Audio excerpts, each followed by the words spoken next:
आज आम नुआ रेसिपी डालमा मु बनाऊँगी। आज से चुली रे रोसई हम। देखु पानी मु बसई देचे, पानी एबे फुटिलानी।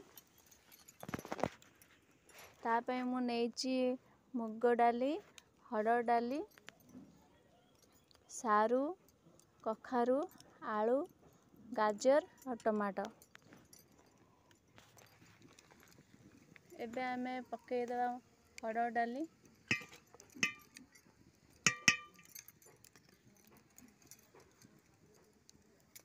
मुग डाली,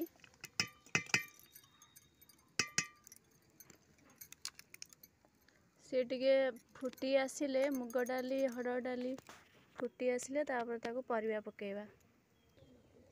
मुग डाली हरड़ डाली फुटी आसिलानी पानी देखंतु। एबे हळदी गुंड पकेइबा,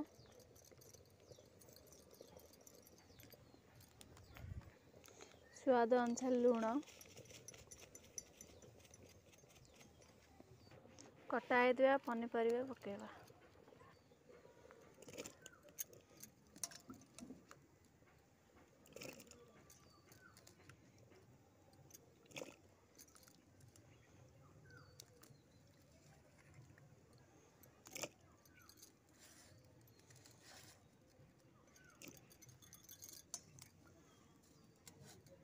परिवा सिझा पई ताको गोटे ढाकुणी घोड़े दबा।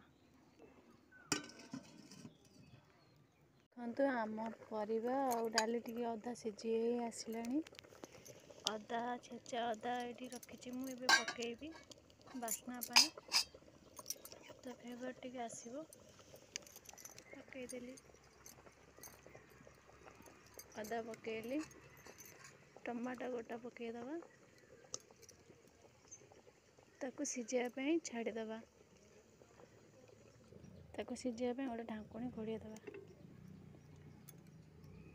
देखंतु आम डाली एबे सिझी गलानी। ताको एबे छुंक दबा। छुंक दबा पई मु एबे कड़ाई बसैली। कड़ाई एबे ताती आसिलानी। एबे तेल पकेइबी,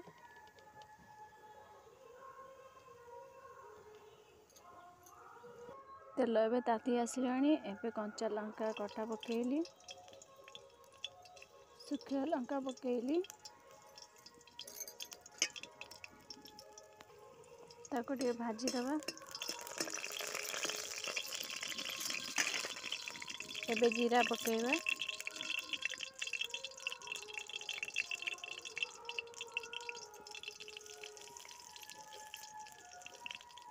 तापर मेथी पकेइबा, ताको टिके फुटिया को दबा।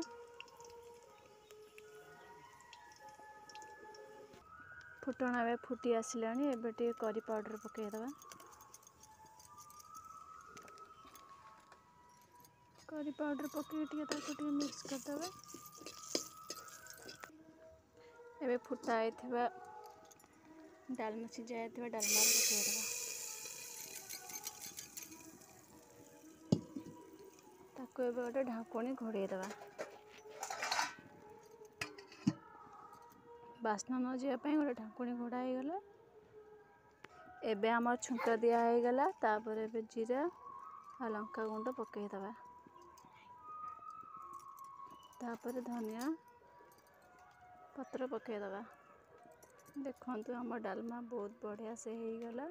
आपण माने घरे करंतु खांतु। जदि भल लागिला ताले मो वीडियो को लाइक करिवे, सब्सक्राइब करिवे आ कमेंट देवे।